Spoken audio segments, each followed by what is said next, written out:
Okay, folks. So I have this tendency, which I think it's one of the surest signs of what the cool kids nowadays call being neurospicy or neurodiverse or something. And it's that when I talk to someone, I try to find out like what are this person's virtues, you know, what lessons do they have, what wisdom do they have, what insight do they have that I'm not familiar with that I can learn. And what I don't think first is like, what is their political perspective? What is their religious adherence? What is their ethnic background? What is their um, country of origin? And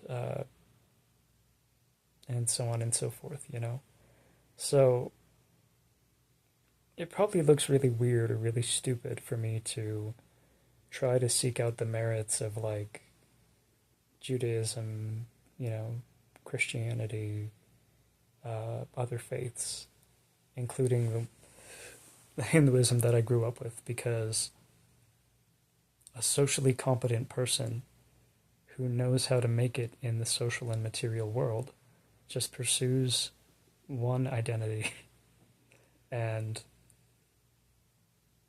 you know, they kind of leave it at that. They are predictable, they have demonstrated investments in an in group, and then they just keep on trucking with whatever groups they inherit.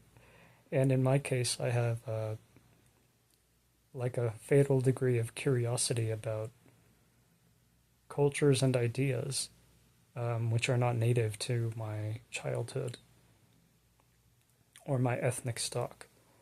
And I don't have some clever plan to like join some group to gain resources. I'm honestly just trying to share an evolving conception of what's good for human beings by recruiting ideas from certain religions and, you know, um, like mental health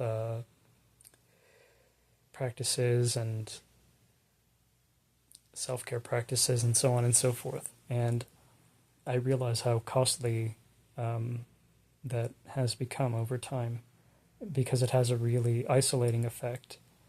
So, this is to say that if you're someone who,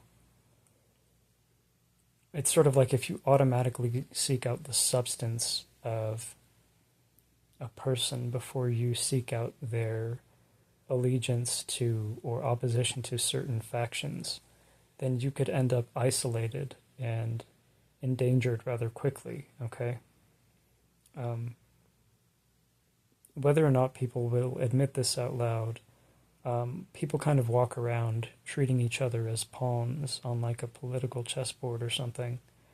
And so, unfortunately, that sort of beautiful intellectual world I used to inhabit as a teenager and someone who was maybe around 20 or 22, in which I could just freely have deep discussions with anyone, died off at some point.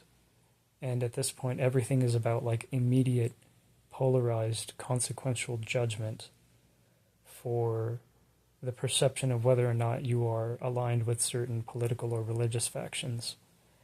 And frankly, in order to preserve my capacity to seek the truth in a sort of completely focused and costly and honest way, I may retreat into private journaling during most of my time and only sparingly upload videos online.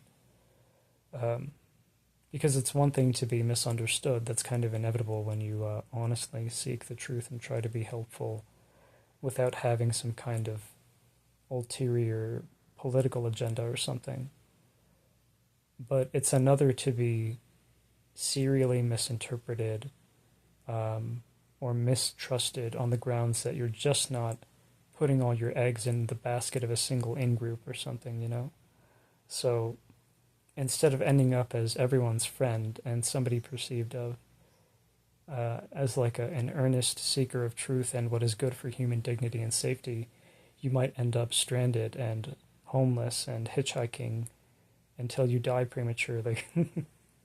To be kind of melodramatic about it, because people do not trust someone who is just kind of a wandering seeker of the truth who does not settle into an identity faction that improves their own personal reproductive interests, whether on a local or larger scale. So I would summarize this as a social competence tip for maybe autistic people who don't have a natural herd sense. Thank you for watching and have a good day, and God bless you.